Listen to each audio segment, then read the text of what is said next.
ఎక్కడ పోగొట్టుకున్నామో అక్కడే వెతుక్కోవాలని బీఆర్ఎస్ పెద్దలు భావిస్తున్నారా?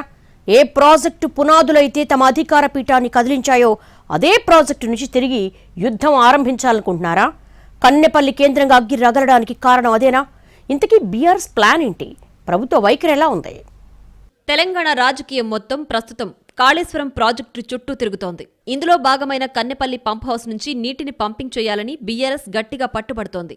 ఆ పని చేస్తే చాలా సమస్యలొస్తాయని, ఎట్టి పరిస్థితుల్లో పంప్ చేసే ప్రసక్తే లేదని స్వయంగా ప్రకటిస్తున్నారు సీఎం రేవంత్ రెడ్డి. ఈ విషయంలో మాటామాట పెరిగి సవాళ్ల దాకా వెళ్లింది. ఓ వారం పాటు సాగునీటి శాఖను తమకప్పగిస్తే చేసి చూపెడతామని బీఆర్ఎస్ అంటుంటే, అసలు మీ హయాంలో జరిగిన తప్పులు, తీసుకున్న అనాలోచిత నిర్ణయాల వల్లే ప్రాజెక్టులో కొంత భాగం కూలిపోయిందని అంటున్నారు ప్రభుత్వ పెద్దలు. కాని ఈ విషయంలో తగ్గేదేలే అంటోంది ప్రతిపక్షం.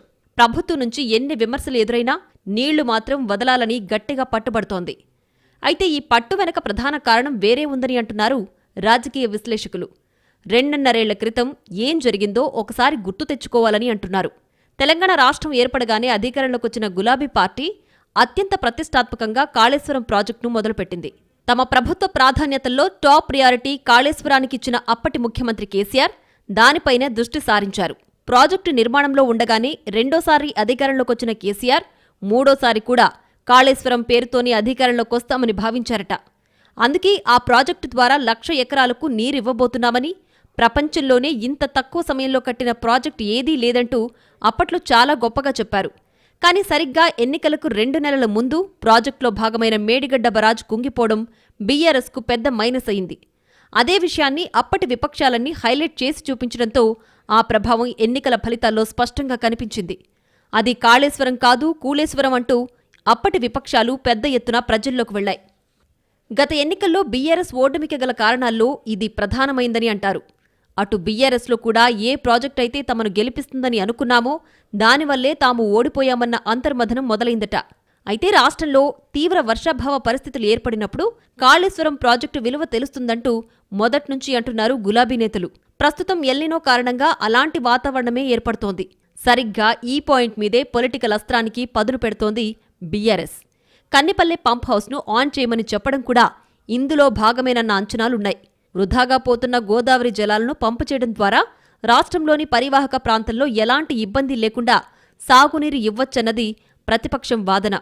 అది సక్సెస్ అయి తీవ్ర వర్షాభావ పరిస్థితులు, ఎల్నినో ఎఫెక్ట్ ఉన్నప్పటికీ పంటలు పండితే దాన్ని తమ విజయంగా పెద్ద ఎత్తున ప్రచారం చేసుకోవాలన్నది బీఆర్ఎస్ ప్లానట. అందుకే ప్రభుత్వంపై గట్టిగా ఒత్తిడి పెంచైనా సరే కన్నెపల్లి మోటార్స్ని ఆన్ చేయించాలని భావిస్తోందన్న మాటలు వినిపిస్తున్నాయి. నీటి విడుదలతో కొత్త ఇబ్బందులని సీఎం రేవంత్ రెడ్డి చెబుతున్నా పట్టించుకోకుండా బీఆర్ఎస్ ముందుకు వెళ్లడానికి కూడా ఇదే కారణమని అంటున్నారు. పైగా ప్రజలందరికీ అర్థమయ్యేలా నీటిని ఎలా విడుదల చెయ్యొచ్చో పవర్ పాయింట్ ప్రెజెంటేషన్ ద్వారా ప్రజలకు వివరించే ప్రయత్నంలో ఉన్నారట కారు పెద్దలు.